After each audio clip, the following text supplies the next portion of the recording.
Hello friends, ಎಲ್ಲರಿಗೂ ನಮಸ್ಕಾರ. ತಾವೆಲ್ಲ ಒಂದು ವಿಡಿಯೋಲಿ ಏನು ನೋಡ್ತಿದ್ದೀರಾ, ಒಂದು ಸಂತೋಷದ ಸುದ್ದಿ ಅಂತಲೇ ಹೇಳ್ಬೋದು. ಅಂದರೆ ನಾಳೆ ಬೆಳಗ್ಗೆ, ಅಂದರೆ ಶನಿವಾರ, ಇದೇ ತಿಂಗಳ 29ನೇ ತಾರೀಕು, ಇದೇ ನಮ್ಮ ಕುರುಡುಮಲ್ಲಿಯಲ್ಲಿ ಇರುವ ಒಂದು ಪ್ರಾಥಮಿಕ ಆರೋಗ್ಯ ಕೇಂದ್ರ ಏನಿದೆ, ಒಂದು ಪ್ರೈಮರಿ ಹೆಲ್ತ್ ಕೇರ್, ಅಲ್ಲಿ ಬಂದು ಒಂದು ಕ್ಯಾಂಪ್ ನಡೀತದೆ, ಫ್ರೀ ಹೆಲ್ತ್ ಕ್ಯಾಂಪ್ ಅಂತ ಹೇಳ್ಬಿಟ್ಟು.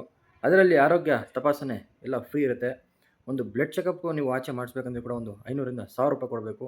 ಒಂದು ಎಲ್ಲ ಥರದ ಒಂದು ಚೆಕಪ್ಸು ಆಗಲಿ. ಮೇನ್ ಇದು ಮಾಡ್ತಿರೋ ಕಾರಣನೇ ಹಾರ್ಟ್, ಹೃದಯ ರೋಗ ಯಾರಿಗೆಲ್ಲ ಇದೆ ಅವರೆಲ್ಲ ಬಂದು ಇಲ್ಲಿ ಫ್ರೀ ಚೆಕಪ್ಪನ್ನು ಮಾಡಿಸ್ಕೋಬೋದು. ಸೊ ತಮ್ಮೆಲ್ಲರಲ್ಲಿ ಒಂದು ವಿನಂತಿ ಏನಪ್ಪ ಅಂತ ಹೇಳಿದ್ರೆ, ಈ ಒಂದು ವಿಡಿಯೋನ ಆದಷ್ಟು ಜನಕ್ಕೆ ಶೇರ್ ಮಾಡಿ. ಯಾಕಂತ ಹೇಳಿದ್ರೆ ಆಚೆ ಹೋದರೆ 1000 ರೂಪಾಯಿ ಖರ್ಚು ಮಾಡ್ತಾರೆ ಬರೀ ಚೆಕಪ್ಗೆ ಅಂತ ಹೇಳ್ಬಿಟ್ಟು. ಇಲ್ಲಿ ಎಲ್ಲ ಥರದ ಒಂದು ಚೆಕಪ್ಸ್ ಎಲ್ಲ ಫ್ರೀಯಾಗಿ ಮಾಡಿಕೊಡ್ತಿದ್ದಾರೆ ತಮಗೆ. ಸೊ ನಾಳೆ ಬೆಳಗ್ಗೆ 10 ಗಂಟೆಯಿಂದ ಮಧ್ಯಾಹ್ನ 2 ಗಂಟೆವರೆಗೂ ಫ್ರೀ ಒಂದು ಆರೋಗ್ಯ ತಪಾಸಣೆ ನಮ್ಮ ಕುರುಡುಮಲೆಯ ಒಂದು ಹಾಸ್ಪಿಟ್ಲಲ್ಲಿ, ಗೌರ್ಮೆಂಟ್ ಹಾಸ್ಪಿಟ್ಲಲ್ಲಿ ನಡೀತಾ ಇದೆ. ಕುರುಡುಮಲೆ ಯಾರಿಗೆಲ್ಲ ಗೊತ್ತಿಲ್ಲ ಹೇಳಿ, ವಿನಾಯಕನ ದೇವಸ್ಥಾನ ಏನಿದೆ ಆ ಒಂದು ಊರಿನಲ್ಲೇ, ಮುಳಬಾಗಿಲು ತಾಲೂಕು, ಕುರುಡುಮಲೆ ನಡೀತಾ ಇದೆ. ಸೊ ದಯವಿಟ್ಟು ಎಲ್ಲರೂ ಯಾರಿಗೆಲ್ಲ ಒಂದು ವಿಡಿಯೋ ಅಗತ್ಯ ಇದೆಯೋ ಅವರಿಗೆಲ್ಲ ಶೇರ್ ಮಾಡಿ. ಹಾಗೂ ಎಲ್ಲರೂ ಬಂದು ಒಂದು ಸರಿ ಚೆಕಪ್ಪನ್ನು ಮಾಡಿಸ್ಕೊಳ್ಳೋಕ್ಕೆ ಪ್ರಯತ್ನ ಪಡಿ. ಯಾಕಂದರೆ ನಮ್ಮ ಆರೋಗ್ಯ ಚೆನ್ನಾಗಿದ್ರೇ ನಾವು ನಮ್ಮ ಫ್ಯಾಮಿಲಿಗೂ ದುಡಿತೀವಿ, ಇನ್ನೂ ಒಂದು 4 ದಿನ ಹೆಚ್ಚು ಬಾಳ್ತೀವಿ. ಸೊ ದಯವಿಟ್ಟು ಈ ಒಂದು ವಿಡಿಯೋನ ಆದಷ್ಟು ಜನಕ್ಕೆ ಶೇರ್ ಮಾಡಿ. ಸಿಗೋಣ ನಾಳೆ ಒಂದು ಆ ಕ್ಯಾಂಪಲ್ಲಿ. ಜೈ ಹಿಂದ್, ಜೈ ಕರ್ನಾಟಕ ಮಾತು.